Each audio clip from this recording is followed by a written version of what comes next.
Kicking It with Ken is sponsored by AE Door and Window.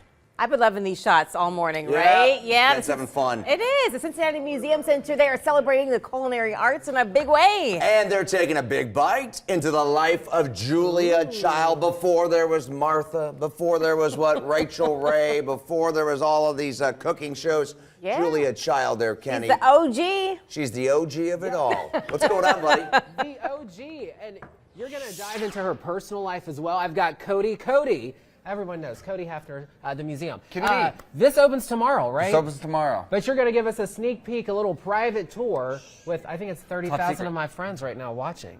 That's it? Just this half hour. Well. Whoa, that's crazy. Okay. Well, It's going to double the next hour. When you walk in, this is the first stuff you see. You're introduced to Julia Child, a recipe for life, and that it really does bear out throughout the exhibition is her joy, her zest for life that she poured into everything. And I think most people are familiar with her from her cookbook, Yes. maybe the show The French Chef. Yeah.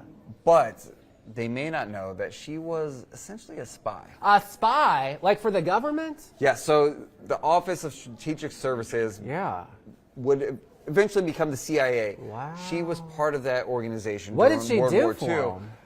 She did a lot of kind of office, she wasn't undercover, she wasn't out in the field, Yeah. she did a lot of support roles. But one of the cool projects she worked on a shark repellent. For when you're out. For downed pilots, for sunken ships and things like that, people who have to abandon ship. It was a shark repellent that they could spray on themselves, like put on themselves or have around them to keep sharks away from Well, them. did it work? They never tested it. Huh. They probably had a hard time finding volunteers, but Yeah, for sure. But that experience let her travel the world. She spent time in Europe. She spent time in China, Yeah. where she started to kind of develop this love for other cuisines around the world.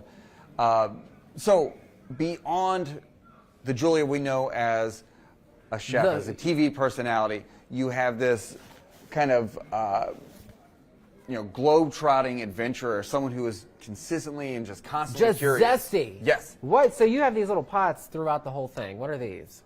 Open it up. Take a whiff. It Breathe that smells in. like food. It smells like food. What are you picking up? I don't know what I'm supposed to. You need It sounds very savory, Chinese like something. spices in Yes, there? like Yeah. that. Yes. Oh, that's what. There's the hint right there. I was like, what am I smelling? Yeah. Julia's known for her French cuisine. Chinese cuisine was her second love. Yeah. Because she spent several years there during World War II and with the OSS.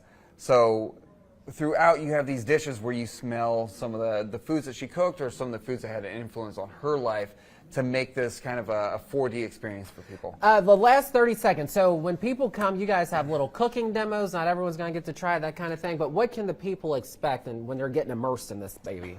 So you get to be on set in Julia Child's kitchen. There are really fun photo ops.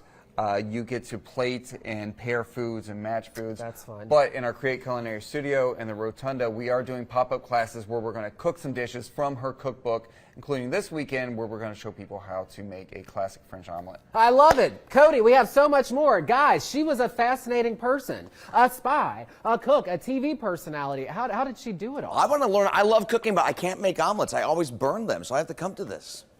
Well, you need to come tomorrow. Tomorrow they're teaching you how to do omelets, so come on down. I'll get you some free tickets. I always feel like my omelets dry out a little bit.